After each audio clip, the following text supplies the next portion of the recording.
guys, this is my plan for my SAC for Assessment 3. The activity title is going to be Fitness Components, and it's for Unit 4, Learning Outcome 2 in Physical Education. So on completion of this unit, the students should be able to participate in a variety of training methods and design and evaluate training programs to enhance specific fitness components.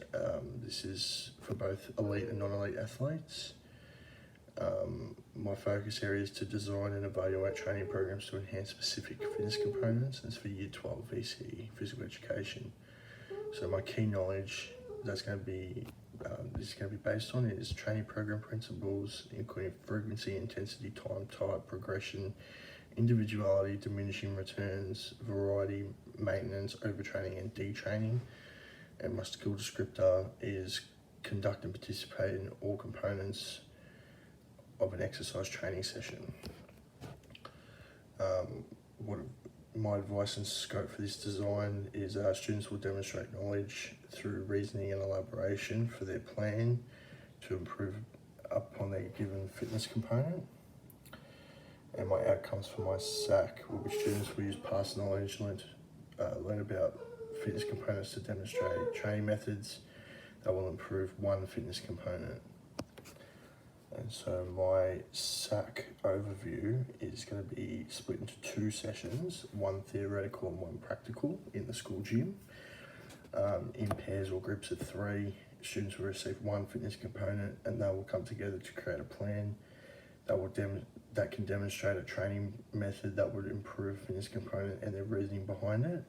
Examples being muscular endurance, weight training, high repetition, moderate weight, builds muscle and trains muscles to endure weights over a long period of time. Muscular power, high weight, low repetition training, such as the 1 rep max test, improve explosivity in movement. Flexibility, students can participate in yoga, stretching, cardiovascular endurance, long distance running. Over time builds cardiovascular endurance and allows athletes to run longer distances without getting tired. And agility, the Illinois agility test, which is a focus in Unit 3. My evidence-based approach to resources. Use the Vygotsky's zone of proximal development by teacher. The outcome leading to students performing tasks alone and becoming experts. Builds an inclusive and collaborative classroom environment where students can explore and find answers for their hypothesis, as well as student feedback is important.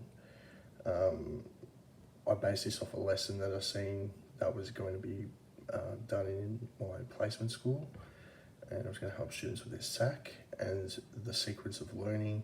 This SAC fits within Unit 4 of Physical Education PE VCE program, using past knowledge used in Units 1, 2 and 3 to demonstrate expertise in fitness components, physical activity, energy exertion and the systems used in different training methods. And I have a little slideshow here. So it's basically VCE stuff, a skill descriptor, and then an example would be down here. So this is an example of what a student could do on the theoretical side. So their example is muscular power. So that's the training exercises, 1 rep chest press, 1 rep max chest press, exerting all muscular energy in one explosive movement.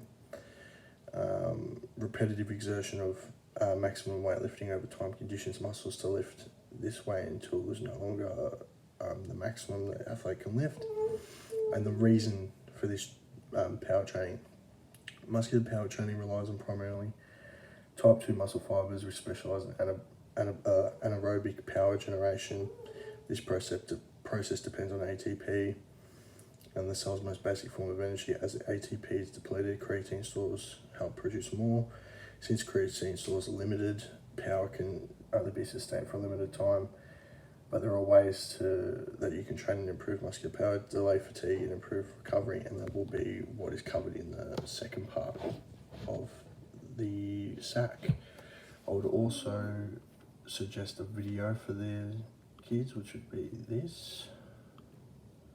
Now, one of the biggest problems most people make when max rep testing is they overshoot. And by that, I don't mean the weight, but I mean they do too many reps. They end up fatiguing themselves, and then you don't get a real true reading of what their true max is because they're fatigued. So the key is to be able to warm up, increase the weight gradually without fatiguing the muscle mass. Now I've already tested my 1 rep max strength for the Countdown to Strength Challenge. Plus So basically what this would do is give the kids a general idea on the importance of their training method and help them with their SAC. And I apologise for the video quality. I didn't have screen record on my laptop. And thank you. This has been my SAC.